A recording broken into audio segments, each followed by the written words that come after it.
So UFC 306, the main event was Sean O'Malley versus Merab Dvalishvili.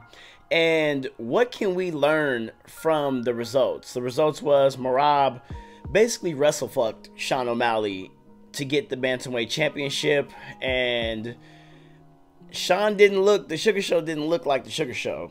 And I have some theories about that. What can jiu-jitsu guys learn from this? What can wrestlers learn from this? What can kickboxers learn from this? Or just MMA people in general? What can we learn from this? Because there was a lot of lessons in that fight. But before we do that, the lessons, let's go into the recaps.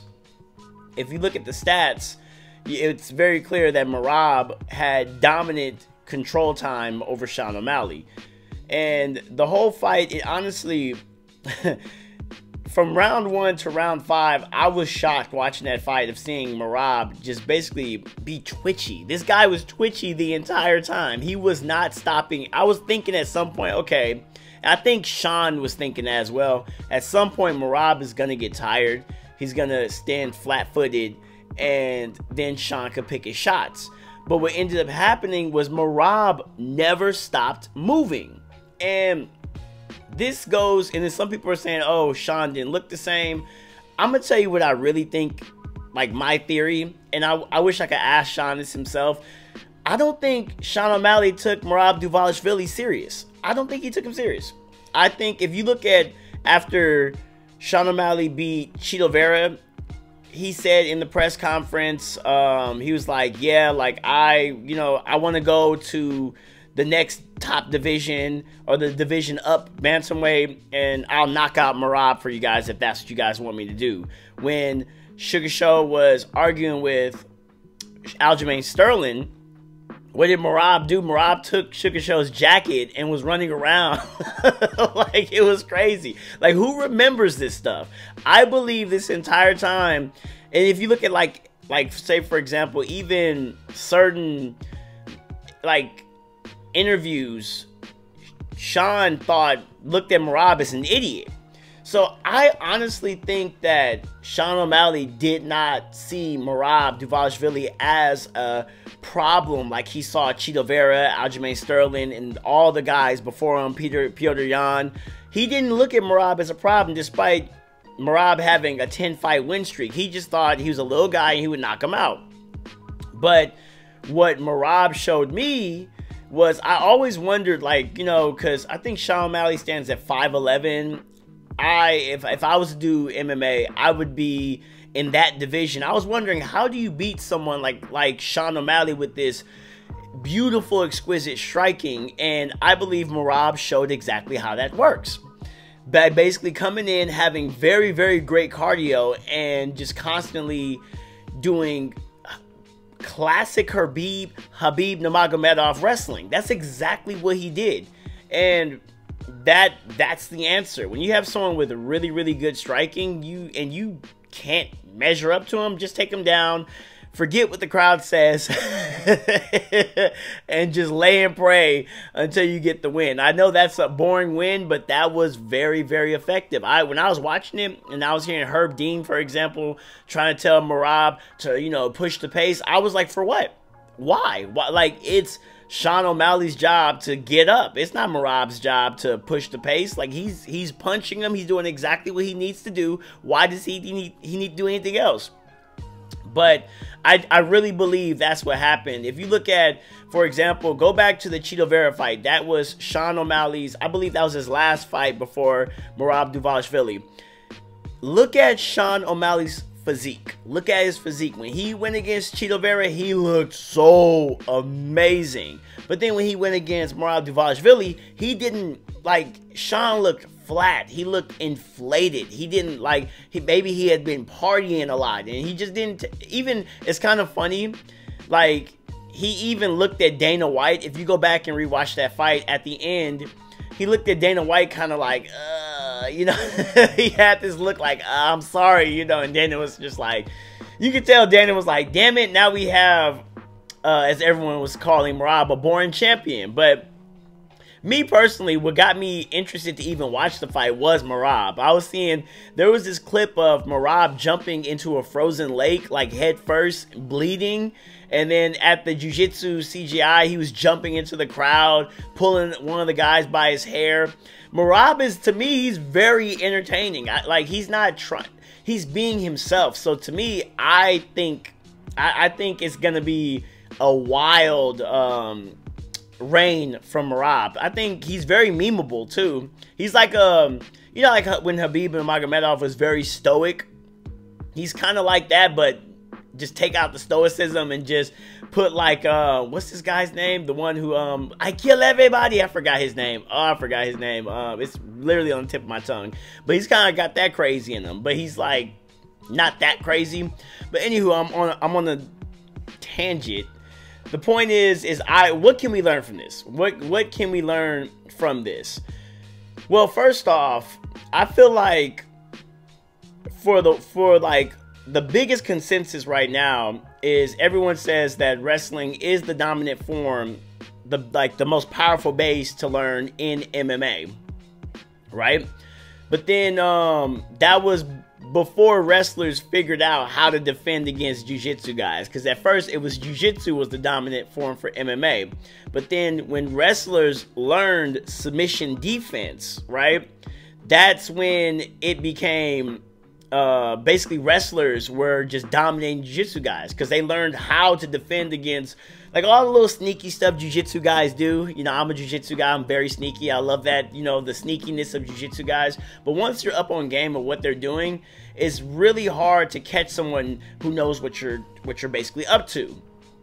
But then for a while it was just wrestlers dominating, and then the strikers of late have figured out that if they get takedown defense, they can basically stop the wrestlers from even initiating the takedown. And then you would have, and then it started looking like kickboxers was the dominant form of mixed martial arts. But and for the longest time, I guess like past 2 years, it's been like an argument between kickboxers and wrestlers. But I would say that it's kind of interesting. I believe that kickboxers, and this might be a little of a hot take, I do believe kickboxers are a dominant form over wrestling. Because all you have to do, just like wrestlers, all they have to do, wrestlers have to learn submission defense, they beat the jiu-jitsu guys. Kickboxers need to learn takedown defense, and they beat the wrestlers. So I do think kickboxing is a dominant form. But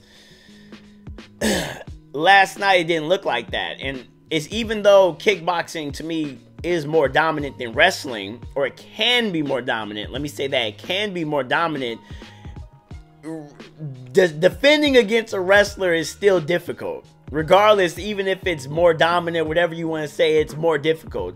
And I believe the training that's required to get prepared for that, it's very grueling. And if you look at Sean O'Malley's physique, it's obvious he wasn't training takedown defense. I feel like, I don't know what was going on in Sean O'Malley's camp, but you literally have Merab Dvalishvili training with Aljamain Sterling. You went against Aljamain Sterling, and I think that is why Sean O'Malley underestimated Merab, because he thought, well, I knocked out Aljamain Sterling, and Merab is I believe Merab is shorter, like much shorter than Aljamain Sterling. So he probably thought like, okay, I'll knock out Merab as well. It's gonna be an easy fight. And that, obviously, it wasn't an easy fight. It didn't go like that. So, I think, and I was sitting in a room full of jiu-jitsu guys. So, let's little quick recap. What can the wrestlers learn about this? Wrestling still works.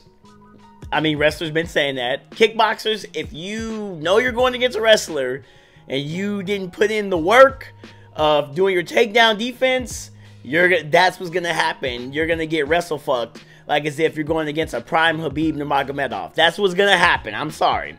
What can jiu-jitsu guys learn from this though? Because I was sitting in a room full of jiu-jitsu guys watching this, and when Sean O'Malley got taken down a couple of times, the question became, well, how is Sugar Show's jiu-jitsu? And everyone was like, well, his jiu-jitsu is good. We've seen his jiu-jitsu. He should be fine. And he wasn't fine. I think even Sean was shocked by this. He was getting kissed on the back of the head and stuff. I was like, oh, this is bad, you know?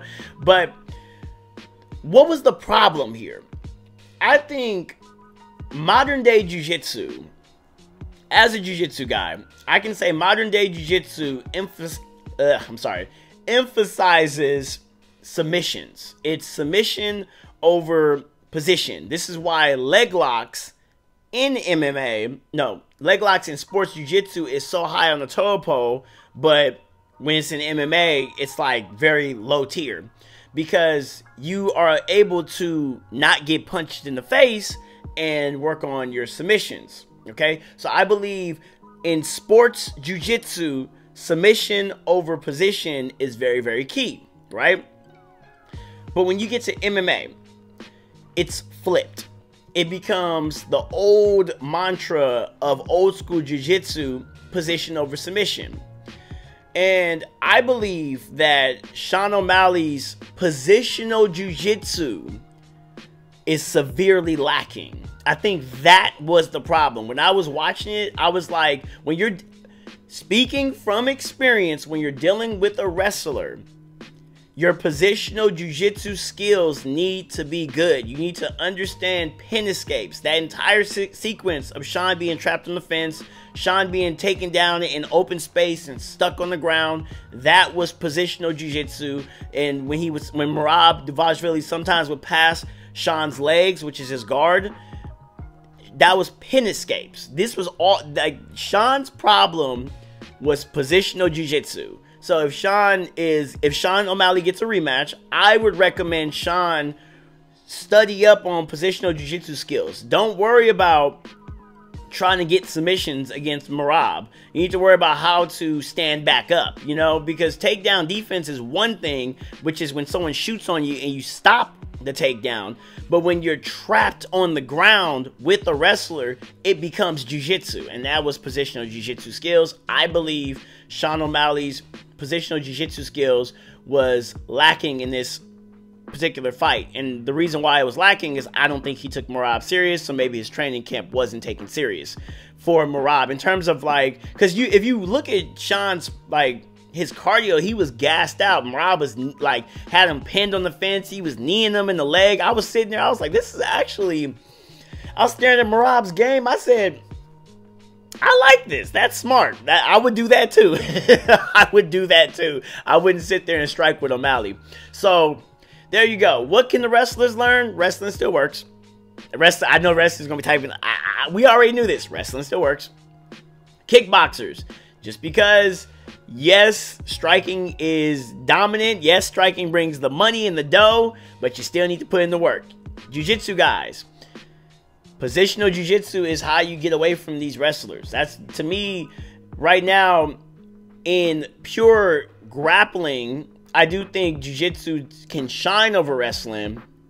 But when it comes to MMA, I guess that's another topic for another day. We're going to stop there. I know some people probably want to hear that, but that's a whole nother theory of how jiu-jitsu guys, it's not just about submission over position, or, like I said earlier, it was Sean O'Malley should have been working on position over submission.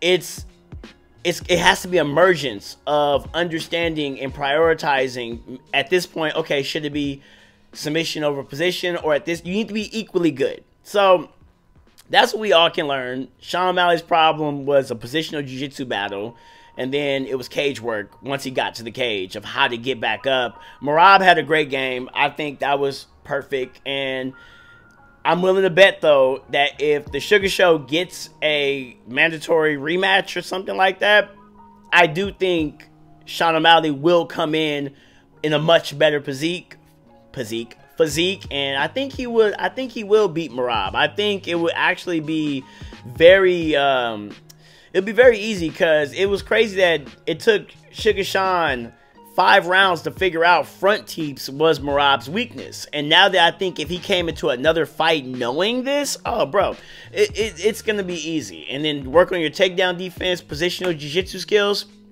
So that's what we can learn. I think that's pretty much it. That was really a good fight. I think people say it sucked, but there was so much to learn if you are in this MMA game. Yeah, that's it.